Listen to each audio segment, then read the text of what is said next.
Assalamualaikum warahmatullahi wabarakatuh. Perkenalkan saya Reza Rasendria Diputra dengan NIM 123236030 dari kelas IFC. Pada kesempatan kali ini saya akan mempresentasikan rencana penelitian saya sekaligus hasil UAS metodologi penelitian ilmiah saya yang berjudul Analisis Komparatif Strategi Pelatihan untuk Ketangguhan Small terhadap Image Corruption pada Deteksi Defek Citra Wajah. Penelitian Deepfake oleh Kumar dan rekan-rekan menunjukkan bahwa model berbasis DT dapat memperoleh performa yang tinggi dalam distribusi melalui strategi pelatihan bertahap. Namun, performa tinggi pada kondisi pengujian yang serupa dengan data pelatihan belum cukup untuk menunjukkan bahwa model tersebut tangguh terhadap penurunan kualitas citra. Oleh karena itu, terdapat celah penelitian, yaitu belum adanya perbandingan terkontrol antara tiga strategi pelatihan DT Small dalam menghadapi image corruption. Ketiga strategi tersebut adalah baseline adaptasi deepfake, yang kedua adalah pelatihan corruption non progresif, dan ketiga adalah pelatihan corruption progresif. Berdasarkan celah tersebut, dapat dianggap rumusan masalah yaitu belum diketahui secara empiris perbedaan ketangguhan DT Small yang dilatih dengan baseline adaptasi deepfake, corruption non progresif, dan corruption progresif ketika menghadapi Gaussian blur, Gaussian noise, dan JPG compression pada tingkat keparahan terkontrol, serta perbandingan performa pada citra wajah yang bersih.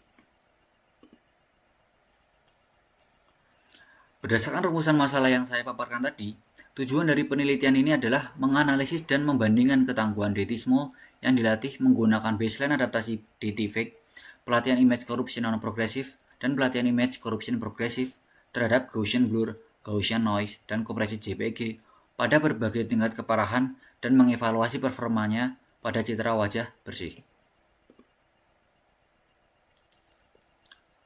Kemudian terkait manfaat penelitian. Penelitian ini diharapkan memberikan 3 manfaat. Pertama, secara empiris, yaitu memberikan bukti mengenai ketangguhan DT Small pada citra wajah yang mengalami Gaussian blur, Gaussian noise, dan JPEG compression dengan tingkat keparahan yang berbeda. Kemudian yang kedua adalah secara praktis, yaitu hasil penelitian ini dapat menjadi dasar pertimbangan dalam memilih strategi pelatihan berdasarkan keseimbangan performa pada citra wajah bersih dan citra terkorupsi. Yang terakhir adalah metodologis, yaitu menjadi referensi evaluasi robustness melalui corruption benchmark pengaturan tingkat keparahan, eksperimen terkontrol, dan beberapa random seed. Terakhir, yaitu terkait rencana metodologi. Penelitian ini menggunakan desain eksperimen komputasional terkontrol dengan pendekatan kuantitatif dan komparatif.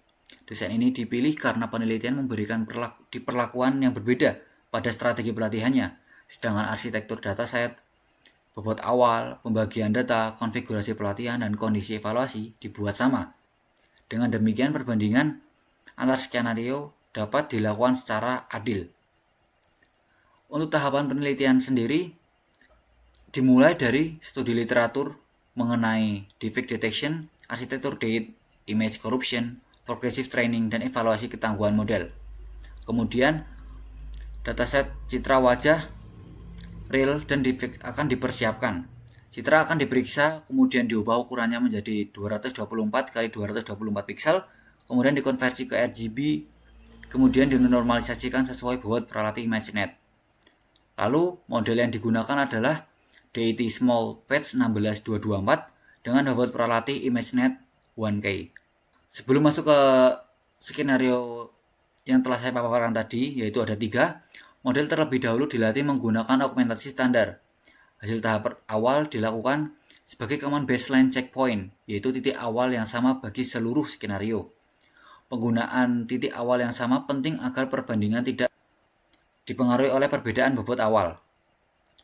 Selanjutnya, pelatihan dibagi menjadi 3 skenario. Skenario pertama yaitu S0 adalah baseline adaptasi deepfake menggunakan augmentasi affine dan photometric, tetapi tidak diberikan Gaussian blur, Gaussian noise maupun kompresi JPEG selama pelatihan. Kedua yaitu skenario S1, yaitu corruption non progresif, yang mana skenario ini menggunakan jenis corruption dengan tingkat keparahan yang dipilih secara acak secara awal pelatihan. Artinya tingkat rendah, sedang, tinggi sudah dapat muncul sejak awal. Kemudian yang terakhir adalah skenario ketiga yaitu S2, yaitu corruption progresif. Pada skenario ini, tingkat keparahan diberikan secara bertahap, yaitu model dimulai corruption dari tingkat yang rendah, kemudian sedang, Kemudian yang terakhir adalah tingkat tinggi. Setelah pelatihan ketiga model ini diuji pada citra bersih dan citra terkorupsi, kemudian dievaluasi menggunakan metrik yaitu AUROT sebagai metrik utama, kemudian makro F1 score, lalu akurasi. Eksperimen dilakukan menggunakan beberapa random sheet yang sama. Hasilnya akan disajikan dalam bentuk rata-rata dan standar deviasi. Model yang lebih tangguh adalah model yang memiliki performa lebih tinggi pada citra terkorupsi dan mengalami penurunan performa yang lebih kecil dibandingkan dengan kondisi yang bersih. Tahap terakhir adalah melakukan analisis hasil metrik, yaitu dengan menganalisis serta menarik kesimpulan dan menjawab apakah terdapat perbedaan ketangguhan antara S0, S1, dan S2. Sekian presentasi dari saya. Jika terdapat kesalahan dan kekurangan saya mohon maaf. Bila taufiq wal hidayah. Wassalamualaikum warahmatullahi wabarakatuh. Terima kasih.